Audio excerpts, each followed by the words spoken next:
midi sur Europe 1, Mathieu Noël.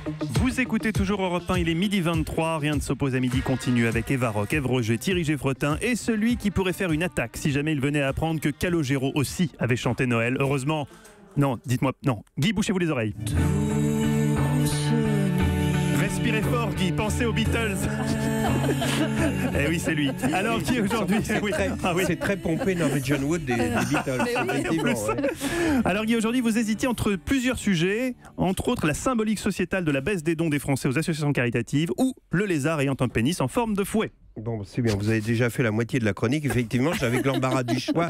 Dans l'actualité, au-delà des simples faits, nous a fourni des pistes de réflexion sur les mouvements de société, voire de civilisation. Par exemple, effectivement, on a appris que les Français font de moins en moins de dons et cette baisse de la générosité symbolise-t-elle une société qui se replie sur elle-même? Ça constitue un très beau thème de chronique, donc je vous pose la question. Voulez-vous qu'on parle de ça? Non. Bon, alors, à part ça, on a évidemment les petites phrases des week-ends, notamment le lapsus de Jean-Luc Mélenchon affirmant Danielle Obono est une militante antiraciste et antisémite. Ah oui, alors ça évidemment, c'est le lapsus, c'est le b.a.-ba de la psychanalyse. Freud y voit l'émergence de l'inconscient. Le lapsus est significatif de ce que, évidemment, l'inconscience manifeste en déjouant les barrières de notre censure interne. Et à la lueur de cette analyse Freud... Vous voulez qu'on parle de ça? Non. Bon, là, j'avais tout d'un truc. J'ai un son quand même sur un lapsus de Georges Marchais qu'on a un peu oublié. Ça ne vous ébranle pas, mais ça me branle pas.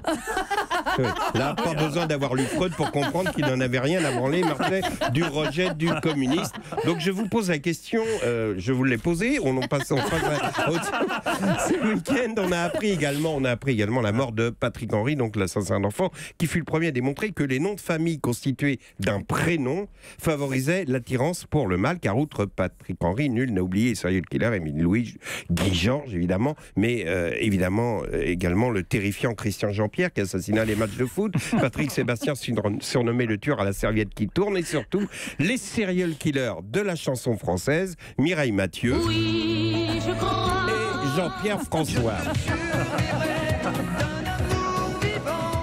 Oui, là aussi, un très beau thème de réflexion. Donc, l'influence maléfique du prénom pour patronyme. Voulez-vous qu'on en parle? Non. Bon, alors, écoutez, j'ai plus qu'un thème de chronique sans grand intérêt. Je vous le propose malgré tout, sans enthousiasme. Voulez-vous que je vous raconte la sexualité des lézards à la queue en fouet? Oui. Quelle déception. Ma mère avait d'autres ambitions pour moi que de me voir à mon âge créer un enthousiasme dans un studio en évoquant la sexualité du lézard à la queue en fouet. Bon, alors, ceci dit, au bout du compte, c'est très décevant, vous allez voir. Mathieu, nous, un exemple. Si nous avions la chance d'avoir une queue en fouet, nous nous en donnerions à cœur joie. Eh bien, le Cnémidophorus, c'est le nom de ce lézard, lui, il n'en profite pas d'abord, car figurez-vous d'abord que ce lézard, les individus sont tous femelles. Il n'y a pas de mâle. Donc le truc sert à rien. Et parce qu'ils se reproduisent par parthénogénèse. Ah oui. Vous savez ce que c'est? C'est-à-dire, il n'y a pas de rapport sexuel dans la parthénogénèse. Mais la nature est quand même perverse, car figurez-vous que chez les lézards à queue en fouet, donc, malgré tout, une simulation de copulation reste indispensable pour induire la poussée hormonale qui déclenche l'ovulation. C'est-à-dire que vous êtes obligé, une des femelles se déguise en mâle et fait une espèce de danse. Donc elle s'habille en routier ukrainien, tu vois, elle met une casquette, un Marcel tout sale, et puis elle danse devant l'autre. Des comme ça, salut ma poule, t'en as déjà vu des comme ça? Bon, vraiment. L'autre, écoute Suzanne, mets-y un peu le ton, on n'y croit pas une seconde, ça n'induit pas du tout ma poussée hormonale. Allez, fais un effort. Ah bah tu la sens, ma grosse queue qui te fouette. Bon, alors... Malgré tout, figurez-vous que ça se termine toujours tragiquement, car lorsque la poussée hormonale a enfin lieu, celle qui a procédé à la parade décède, et tandis qu'elle agonise, l'autre lui chante « Je te jure !»